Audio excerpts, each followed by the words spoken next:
এই পর্বে আলোচনা করব 4 নম্বরের প্রশ্নগুলো। এখানে 4 নম্বর আছে, দেখো উত্তর বলি ও লিখি। এখানে যে প্রশ্নগুলো আছে এগুলো উত্তর বলতে বলতেছে এবং এরপর লিখতে বলতেছে। এখানে ক নম্বর প্রশ্ন আছে, দেখো কোন নদীর ইলিশ বিখ্যাত? এর উত্তর হবে পদ্মা নদীর ইলিশ বিখ্যাত। খ নম্বর আছে হরিণটানা নদী কোন বনের ভিতর দিয়ে বয়ে চলেছে? এর উত্তর হবে হরিণটানা নদী সুন্দরবনের ভিতর দিয়ে বয়ে চলেছে।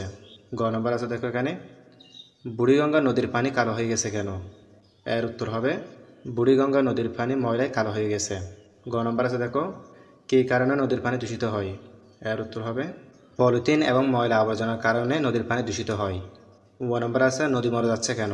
এর উত্তর হবে মানুষ নদী ভরাট করে ফেলছে, উজানে বাধা দিচ্ছে, ফলে নদী মরে যাচ্ছে। 5 নম্বর এখানে বলতেছে 3টি বড় নদীর ও 3টি ছোট নদীর নাম লিখি। তোমাদের সুবিধার্থে এগুলো লিখে দেওয়া হয়েছে, তোমরা এগুলো দেখে নাও। এরপর এখানে বলতেছে 6 নম্বরে একটি নদীর ছবি আঁকি। তোমরা একটা ছবি এঁকে নিবা।